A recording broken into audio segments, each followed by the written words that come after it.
কাছাড়ের রংপুরে প্রশাসনের উচ্ছেদ অভিযান। ভারতমালা প্রকল্পের সড়ক নির্মাণের জন্য কাছাড় জেলা প্রশাসনের এই উচ্ছেদ অভিযান। কোনো বিজ্ঞপ্তি ছাড়াই প্রশাসনের এই উচ্ছেদ অভিযোগ স্থানীয় বাসিন্দাদের। কাছাড়ের রংপুরে সাত সকালে চলল বুলডোজারের গাড়ি। ভারতমালা প্রকল্পের সড়ক নির্মাণের জন্য কাছাড় জেলা প্রশাসনের এই উচ্ছেদ অভিযান। তবে কোনো বিজ্ঞপ্তি দেওয়া হয়নি এর আগে। বিজ্ঞপ্তি ছাড়াই প্রশাসনের এই উচ্ছেদ অভিযান এবং তাতে রীতিমতো ক্ষোভে ফুঁসছেন স্থানীয়রা। বিস্তারিত জানবো, টেলিফোন লাইনে রয়েছেন প্রতিনিধি আহাদুল আহমেদ। আহাদুল, এবার রংপুরে প্রশাসনের উচ্ছেদ অভিযান, জানা যাচ্ছে কোনো বিজ্ঞপ্তি আগে জারি করা হয়নি, কিভাবে ঘটলো? তবে ভারতমালা প্রকল্পের অধীনে নতুনভাবে নির্মাণ হবে শিলচর থেকে মণিপুর চারলাইনযুক্ত সড়ক। আর এই সড়ক নতুন ভাবে নির্মাণ হবে। আর এই নির্মাণ কার্যের পূর্বে দেখা গিয়েছে যে কাছাড় জেলা প্রশাসন ইতিমধ্যে জমি অধিগ্রহণের কাজ সমাপ্ত করেছে, কিন্তু দেখা যাচ্ছে যে শিলচর রংপুর অঞ্চলে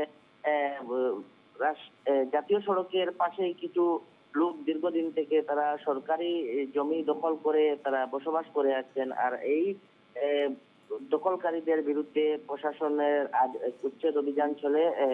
প্রশাসন বুলডোজার নিয়ে সকালবেলায় দেখা যায় যে রংপুর অঞ্চলে উপস্থিত হয়ে সঙ্গে বিশাল পুলিশ ও সিআরপিএফ বাহিনী সঙ্গে নিয়ে তারা এখানে উপস্থিত হন এবং উপস্থিত হয়ে তারা উচ্ছেদ অভিযান আরম্ভ করেন। কিন্তু উচ্ছেদ অভিযান আরম্ভের পূর্বেই দেখা যায় যে স্থানীয় লোকদের মধ্যে ক্ষোভের সৃষ্টি হয়, তারা উত্তেজিত হয়ে পড়েন।